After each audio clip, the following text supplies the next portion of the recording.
नमस्ते, सत श्री अकाल। Welcome back to your own YouTube channel. मैं हूं Saima Pirzada and you are watching Saima Pirzada reaction channel. तो कैसे हैं आप लोग दोस्तों? आज हम रिएक्ट करने वाले हैं, रशिया ने भारत को लिस्ट दे दिया, मतलब इतनी बड़ी लिस्ट दे दी है। तो ये लिस्ट क्या है? इसमें बेसिकली जाहिर सी बात है, इस वक्त जिस सिचुएशन से रशिया गुजर रहा है उस वक्त उसको बहुत सारी चीज़ों की ज़रूरत पड़ेगी। सो ये वीडियो भी उसी से रिलेटेड होने वाला है। तो वीडियो को स्टार्ट करते हैं और देखते हैं कि भाई क्या क्या इन्होंने डिमांड की है इंडिया से। तो ओरिजिनल वीडियो का लिंक आपको नीचे डिस्क्रिप्शन में मिल जाएगा और मेरे व्लॉग चैनल का लिंक आपको कमेंट सेक्शन में पिन किया हुआ मिल जाएगा। तो आप हनुमान जी जयंती जो है वो आप देख सकते हैं कि पाकिस्तान में कैसे लोग सेलिब्रेट करते हैं।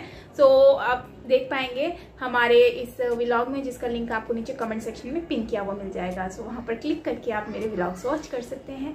सो अगर अच्छा लगे तो लाइक भी कीजिएगा और सब्सक्राइब भी कीजिएगा। सो करते हैं वीडियो को स्टार्ट करें। रशिया यूक्रेन युद्ध के बीच वेस्टर्न देशों ने रशिया के साथ व्यापार करना बंद कर दिया है, जिसके बाद रशिया इस घटनाक्रम से एक बहुत ही बड़ी सीख लेते हुए यूरोपियन और वेस्टर्न देशों के ऊपर अपनी निर्भरता को कम कर रहा है। रशिया जो सामान यूरोप और वेस्टर्न देशों से परचेज किया करता था, वो सामान रशिया अब ऐसे देशों से खरीद रहा है जो इस विवाद में न्यूट्रल हैं या फिर रशिया का साथ दे रहे हैं, ताकि अगर फ्यूचर में 8-10 सालों के बाद यूरोपियन और वेस्टर्न देश फिर से रशिया को बॉयकॉट करते हैं, रशिया के साथ ट्रेड बंद करते हैं, तो रशिया को दोबारा से मुश्किलें ना झेलनी पड़े।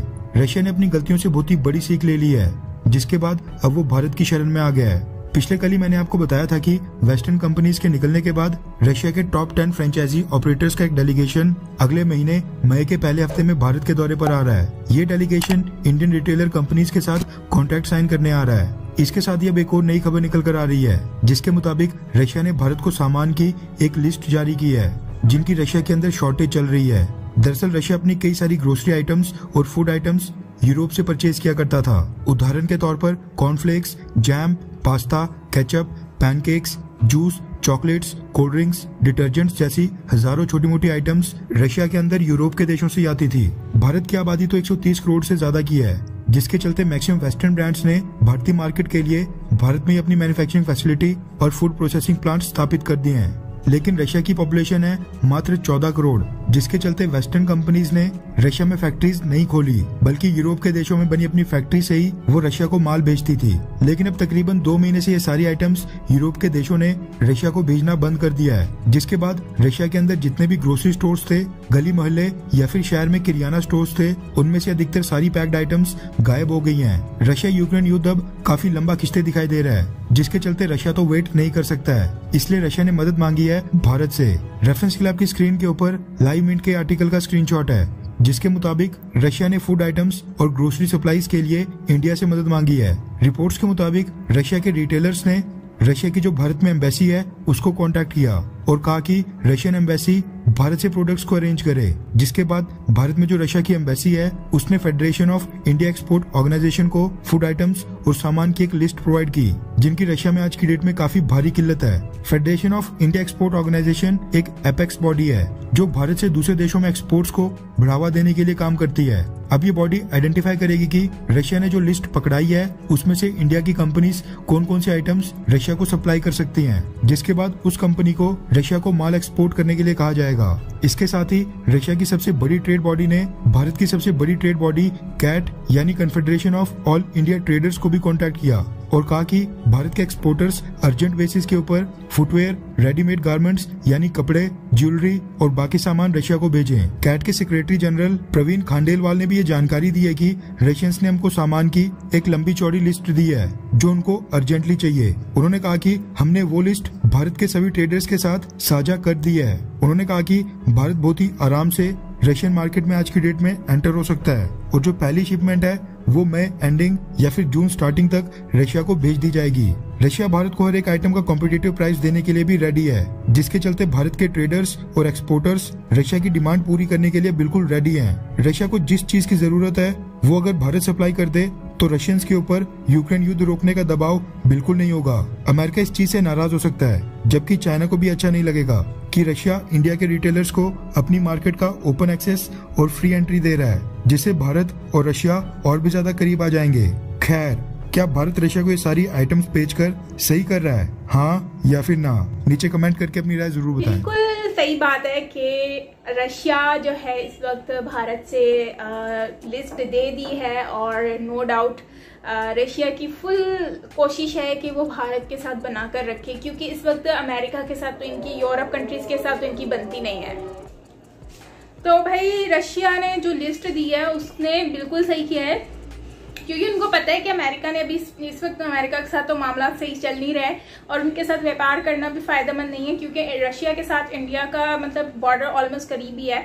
तो इसलिए वो इंडिया के साथ व्यापार करेंगे तो उनको इजीली मिल भी जाएगा। और ऑलमोस्ट इंडिया में हर तरह की आपको कंपनी नजर आएंगी, जैसे कि पेप्सी हो गई, मतलब कि डेली यूज की जितनी भी प्रोडक्ट्स हैं वो ऑलमोस्ट इंडिया में बन रही है। पार्ले जी आप देख लें, बिस्किट्स, इसके अलावा नूडल्स को देख लें, आप मैगी देख लें, नेस्ले की ऑल प्रोडक्ट्स आपको पता है इंडिया में मेड इन इंडिया है। इसके अलावा यूनिलीवर की प्रोडक्ट्स सारी इंडिया में बन रही हैं। इसके अलावा अगर हम देखें तो ये सारी इतनी सारी चीजें बनाती हैं ये, तो इनके पास इतनी हजारों की तादाद में प्रोडक्ट्स होती हैं जो कि इंडिया में बनाई जाती हैं, ठीक है। तो इससे से ही इंडिया उनकी रिक्वायरमेंट को पूरा कर सकता है।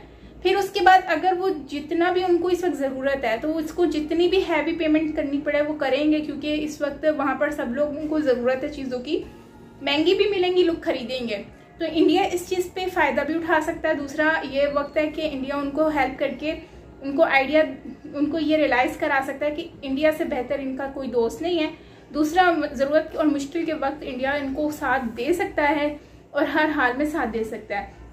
बाकी बिजनेस की अगर हम बात करें तो बिजनेस अगर हम देखें तो इंडिया ने जो बिजनेस का किया है मुझे लगता है कि वो बिल्कुल सही है। देखो चाइना के साथ भी अगर आप सपोज दैट कि इंडिया अगर रिश्ता खराब होता है, कितने मामला गड़बड़ हो जाते हैं इंडिया के साथ, लेकिन फिर भी चाइना ने कभी बिजनेस रोका है, ना ही इंडिया ने कभी बिजनेस रोका है। और शायद यही रीज़न है कि इन दोनों के जो इकोनॉमिकली वो सिस्टम है वो बहुत ही स्ट्रॉन्ग है, और कोविड के होने के बावजूद ये अचानक से जो ऊपर गए हैं वो यही रीज़न की वजह से गए हैं। तो बिजनेस को कभी भी आप अपने पर्सनल मैटर्स की वजह से या पॉलिटिक्स की वजह से मत रोकें, जो कि हमने गलती की, पाकिस्तान की गवर्नमेंट ने गलतियां की हैं। मतलब हमारी गवर्नमेंट ने बहुत इस तरह की चीज़ों को नहीं सीरियस लिया। 370 हटने के बाद सब कुछ बंद कर दिया, तो आज नतीजा आपके सामने, सज़ा हमें मिल रही है, महंगाई हमें भुगतनी पड़ रही है, बजाय इसके कि इंडिया को कोई से फर्क नहीं पड़ा। अब देखो उनको तो उससे कहीं ज़्यादा जो है वो रशिया से वहाँ से ऑर्डर मिल गया है। अब रशिया क्या कर रहा है कि रशिया के ऑलमोस्ट तकरीबन 12 करोड़ जो है वो इनकी अपनी आबादी है, जबकि इंडिया की 135। उसके बावजूद रशिया अपने कंट्री में ये सारी चीज़ें मैन्युफैक्चरिंग नहीं कर पाया, ये वाली कंपनीज जो है वो नहीं लगा पाया। लेकिन इंडिया में हालांकि इतनी आबादी होने के बावजूद इंडिया अपनी पब्लिक को भी पाल रहा है, मतलब उनकी भी रिक्वायरमेंट को पूरा कर रहा है, और उसके साथ साथ अपनी नेबरहुड कंट्रीज़ और ऑल ओवर द वर्ल्ड जितनी भी कंट्रीज़ हैं उनको सबको ही फैसिलिटेट कर रहा है। तो इससे यह आइडिया होता है कि काफ़ी आगे निकल चुका है और इन फ्यूचर भी वो बहुत कुछ करने के इरादा रखता है। एयरफोर्स की भी हम बात करें तो उसमें भी इसी तरह से ही फ्यूचर प्लानिंग करके बैठे हुए हैं, और कर भी रहे हैं, बैठे नहीं हैं बल्कि कर रहे हैं, कंटिन्यूसली काम चल रहा है। तो आई थिंक ये बहुत अच्छी बात है और बिल्कुल उनके साथ बिजनेस करना चाहिए। और अगर इंडिया ने ये इनकी डिमांड पूरी कर दी तो आने वाले वक्त में ये रशिया इंडिया के अलावा कहीं और जाएगा ही नहीं और इंडिया से ही बिजनेस करेगा, चीज़ें इंडिया से ही लेगा। और आपको पता है जब इतनी ज़्यादा क्वांटिटी में चीज़ें जाएंगी तो फ़ायदा किसको है? इंडिया को ही है, इंडिया की इकोनॉमी को है। और फिर उसके बाद जब लेगा इंडिया से, और फिर जब India Aahista Aahista India Russia में अपना घर कर लेगा तो फिर इनको आदत हो जाएगी इंडिया की, और फिर ये चाइना को कभी नहीं देख पाएंगे, ना ही अमेरिका को, सिर्फ इंडिया को ही देखेंगे। सो इससे इंडिया को ही बेनिफिट होगा। तो आई थिंक ये बहुत ही इंटरेस्टिंग सा वीडियो था जो कि हमने देखा, और आई होप कि आपको अच्छा भी लगा होगा। ज़रूर शेयर कीजिएगा मुझसे कमेंट सेक्शन में आपका क्या कहना है। और बाकी ओवरऑल अच्छा वीडियो था। मिलते हैं नेक्स्ट वीडियो के साथ। Till then take care, bye bye.